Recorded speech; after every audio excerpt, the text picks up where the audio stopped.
Hello बच्चों, आइए प्रश्न को पढ़ते हैं। प्रश्न यह है, यदि ए बी सी समांतर श्रेणी में है, बी सी डी गुणोत्तर श्रेणी में है तथा 1/c 1/d 1/e समांतर श्रेणी में है, तो सिद्ध कीजिए ए सी ई गुणोत्तर श्रेणी में है। आइए सर्वप्रथम प्रश्न की मुख्य अवधारणा को जान लेते हैं। मुख्य अवधारणा, यदि कोई तीन संख्याएं x, y, z समांतर श्रेणी में है तो उनके लिए प्रतिबंध है 2y बराबर x प्लस z, अर्थात मध्य पद का दुगना प्रथम और तृतीय पद के योग के बराबर होता है। इसी प्रकार यदि तीन संख्याएं x, y, z गुणोत्तर श्रेणी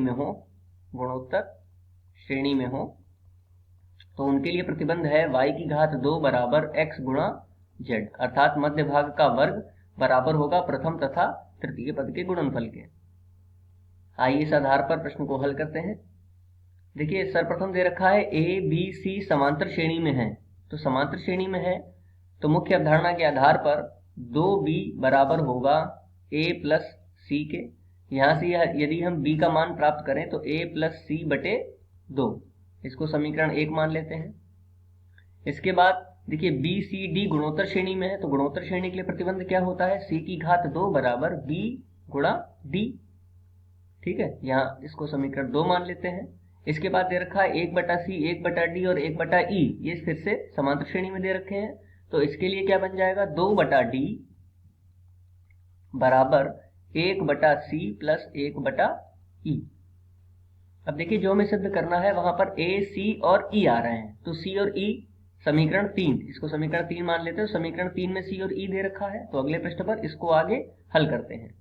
तो अगले पृष्ठ पर देखिए, जब हम इसको हल करेंगे तो 2/d c और e का लासा आ जाएगा ce, और यहाँ पर आ जाएगा c नहीं है तो e से गुणा होगी और यहाँ पर c से गुणा होगी। अब इस प्रकार देखिए, हमें जो प्राप्त करना है वो c और e के पदों में है, तो d नहीं लाना है, a लाना है ना। ठीक है, तो यहाँ पर d का मान कहाँ से प्राप्त कर सकते हैं, d का मान है समीकरण 2 में। तो देखिए, d का मान यदि हम समीकरण 2 से प्राप्त करें तो हमें प्राप्त होगा c की घात 2 बटे b। ये मान यहाँ पर रख देते हैं, c की घात 2 बटे का b कहाँ चला जाएगा ऊपर, बराबर e प्लस c बटे ce। ठीक है, अब b का मान देखिए कहाँ से प्राप्त हो रहा है, समीकरण 1 से। समीकरण 1 में यदि हम देखें तो b का मान कितना है, a प्लस सी बटे 2, तो a प्लस सी बटे 2 रख देते हैं b का मान 2, और b का मान है a प्लस सी और बटे में 2, और बटे में c की घात 2 है, बराबर e प्लस सी बटे ce। देखिए 2 से 2 कट गया, c से एक c कट गया, तो क्या प्राप्त हुआ, a प्लस सी बटे c बराबर e प्लस सी बटे e।